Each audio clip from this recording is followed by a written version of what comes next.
Welcome everyone. আজ আমরা কথা বলবো WBCS মেন্স 2020 নিয়ে।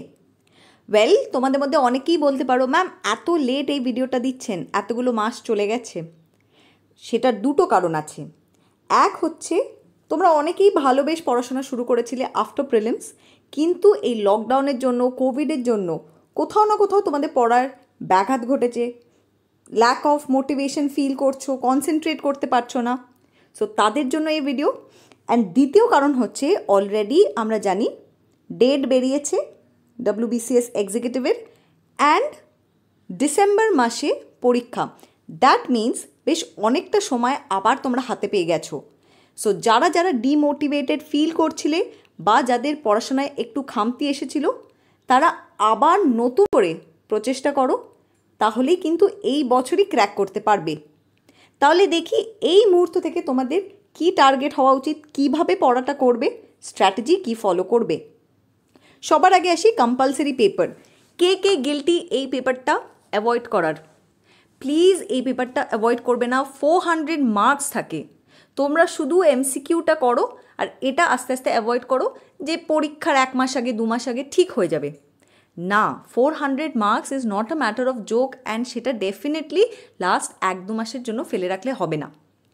এবার দেখো, ইংলিশ অ্যান্ড বেঙ্গলি একসাথেই কথা বলি। কি কি পার্ট থাকে? লেটার থাকে, রিপোর্ট থাকে, প্রেসি, কম্পোজিশন অ্যান্ড ট্রান্সলেশন।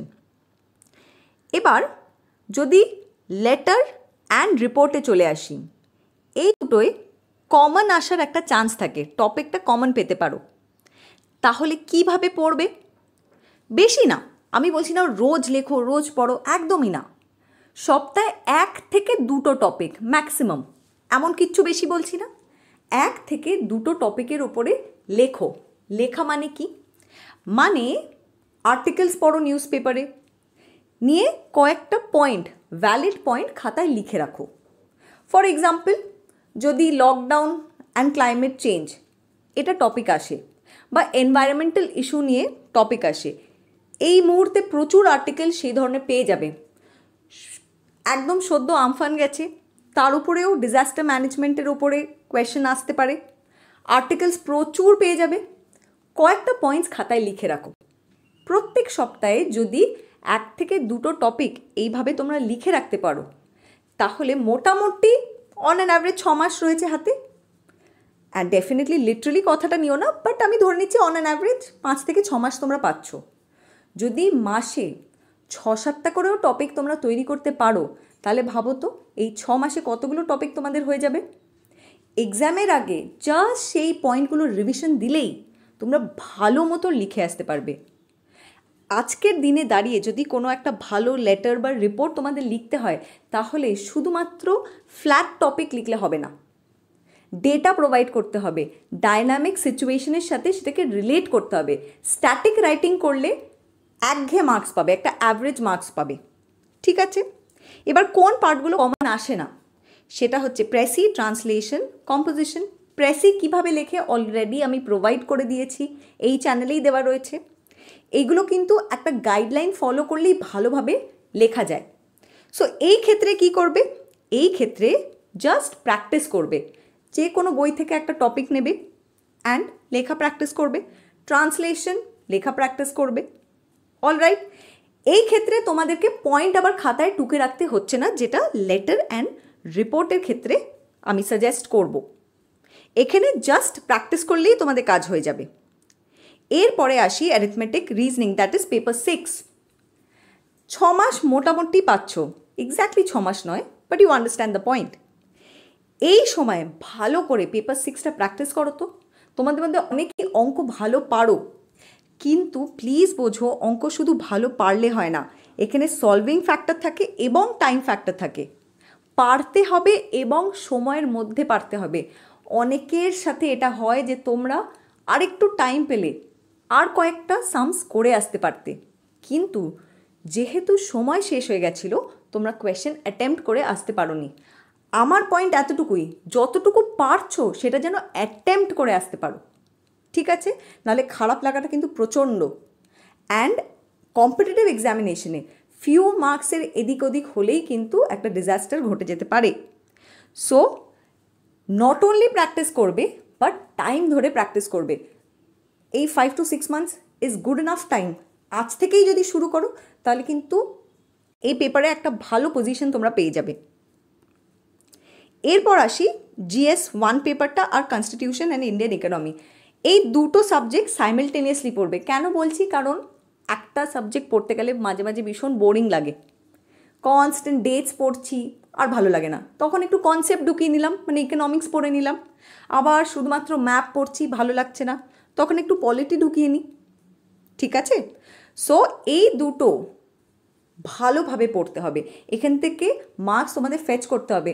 যে কোয়েশ্চেন্সগুলো আসে ভালো করে পড়লে অ্যাটেম্প্ট করা যায়, এমন ধরনের প্রশ্ন আসে না যেটা তুমি বুঝতেই পারলে না যে প্রশ্নটা হয়েছে কোথার থেকে। ঠিকভাবে পড়লে কোয়েশ্চেন্স অ্যাটেম্প্ট করা যায়। এখানে সিলি মিস্টেকটা করবে না। স্টুডেন্টসদের এই দুটো পেপারের প্রবলেম হয় ভীষণভাবে সিলি মিস্টেক করে আসে, যা পড়েছে সেটাও কারেক্টলি অ্যাটেম্প্ট করে আসতে পারে না। ওকে? সো শুধুমাত্র পড়বে না, at the same time MCQ practice করবে। আরেকটু ভেঙে ফেলি, তার মানে যদি হিস্ট্রিতে চলে আসি, দেখো সিলেবাসেই কিন্তু দিয়ে দিচ্ছে ন্যাশনাল মুভমেন্টের উপরে এমফাসিস থাকে। তাহলে সবার আগে মডার্নটা কমপ্লিট করে ফেলো, রিভিশন করে ফেলো, এমসিকিউ প্র্যাকটিস করে ফেলো, তারপর এনশিয়েন্ট অ্যান্ড তারপরে মিডিয়েভেল। ঠিক আছে? কিভাবে স্ট্র্যাটেজাইজ করবে? সবার আগে এনশিয়েন্ট অ্যান্ড মিডিয়েভেল পড়া শুরু করো না, আগে আইএনএম অ্যান্ড মডার্ন পার্টটা ভালোভাবে পড়ো, কারণ ওখানে মেন্সে যথেষ্ট এমফাসিস দেওয়া হয়। Geography of India map based পড়াশোনা করো। জিওগ্রাফি অনেকেই তোমরা ভাবো যে মুখস্থ করতে হবে, ডেফিনেটলি না।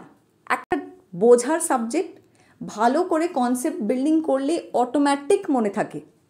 প্লিজ মাথায় রাখবে, এটা একটা ভুল কথা যে সায়েন্সের সাবজেক্টগুলো বোঝার অ্যান্ড আর্টসের সাবজেক্ট কিন্তু মুখস্থ করার, একেবারেই না। প্রত্যেকটা সাবজেক্ট বোঝার। সো প্রত্যেকটা সাবজেক্টে তোমাদের কনসেপ্ট ক্লিয়ার থাকলে অটোমেটিক জিনিস মনে থাকবে মাচ বেটার। তা কিছু জিনিস ডেফিনেটলি মুখস্থ করতে হবে, ফর এক্সাম্পল ডেটস মনে রাখতে হবে, ঠিক আছে? কিন্তু ইন আ ব্রডার পার্সপেক্টিভ যদি দেখো, একবার বুঝে গেলে বেটার মনে থাকে। কনস্টিটিউশন বলো বা ইকোনমি বলো, ভেরি ইন্টারেস্টিং দুটো সাবজেক্ট। পড়ো, এমসিকিউ করো। একটা চ্যাপ্টার পড়বে, সঙ্গে সঙ্গে তার উপরে এমসিকিউ সলভ করে ফেলবে, তাহলেই বুঝতে পারবে আদতেও ঠিক পড়া হয়েছে কি। অলরাইট, এরপরে আসবে GS paper 2, that is science and technology, environment, GK, current affairs. Current অ্যাফেয়ার্সটা লাস্টের জন্য ফেলে রাখবে না, বড্ড বেশি হয়ে যায়। 6 to 8 মান্থসের কারেন্ট অ্যাফেয়ার্স একদম বছরের শেষে মাগ আপ করছো, একদম না। একটু একটু করে পড়তে থাকো, ইজি হবে। ওকে? ওয়েল, এনভায়রনমেন্ট একটা ডাইভার্স সাবজেক্ট, এটাও পড়তে হবে, সায়েন্স অ্যান্ড টেকনোলজিও পড়তে হবে। কিন্তু this is one subject, one paper যেটা ভীষণ ডাইসি। ডাইসি মানে জেনারেলি স্টুডেন্টসদের মধ্যে একটা ট্রেন্ড দেখা যায় যে এই পেপারে তারা বেশি মার্কস ফেচ করতে পারছে না। তাই জন্য তোমাকে বুঝতে হবে কোন পেপারগুলো তোমার স্ট্রেংথ এবং কোন পেপারগুলোকে তোমার একটা অ্যাভারেজ মার্কিং থেকে বেটার মার্কস আনতে হবে।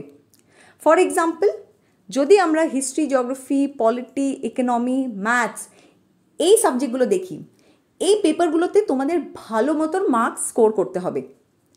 এবং জিএস পেপার 2 এই সাবজেক্টে তোমাদের অ্যাবাভ অ্যাভারেজ মার্কস পেতে হবে। যদি তোমরা ভাবো এই পেপারে প্রচণ্ড ভালো মার্কস আনবে, that becomes a little difficult, কারণ অনেকগুলো পার্ট রয়েছে। জিকে রয়েছে, কারেন্ট অ্যাফেয়ার্স রয়েছে, এনভায়রনমেন্ট রয়েছে, সায়েন্সের মধ্যে যদি ভাগ করে দিই ফিজিক্স, কেমিস্ট্রি, বায়োলজি রয়েছে, টেকনোলজি রয়েছে, কম্পিউটার সায়েন্স রয়েছে, সব মিলিয়ে। তাই জন্য এতগুলো সাবজেক্ট মিলে যেহেতু একটা পেপার হচ্ছে, it is a little difficult to score well in this subject. Alright, optional পেপারটা তোমরা অনেকেই অ্যাভয়েড করো। আই আন্ডারস্ট্যান্ড, অনেকে সিডির জন্য পরীক্ষা দাও, কিন্তু যারা এবির জন্য পরীক্ষা দিচ্ছ তারা অপশনালটাকে অ্যাভয়েড করবে না। ইট ইজ হাই টাইম অপশনালের রাইটিং প্র্যাকটিস করো। বারবার এই কথাটা বলছি, এক্সামিনেশন হলে গিয়ে ডিরেক্টলি যদি লেখার চেষ্টা করো তাহলে মুশকিলে পড়ে যাবে। এখন টাইম আছে হাতে, একটু লেখো। ওকে? কোয়েশ্চেন্স তোলো, রাইটিং প্র্যাকটিস করো। আশা করছি তোমাদের এই ভিডিওটা ভালো লেগেছে। যদি ভালো লাগে তাহলে কমেন্ট সেকশনে আমাকে কমেন্ট করে জানাও, সাবস্ক্রাইব করো and do like. Thank you.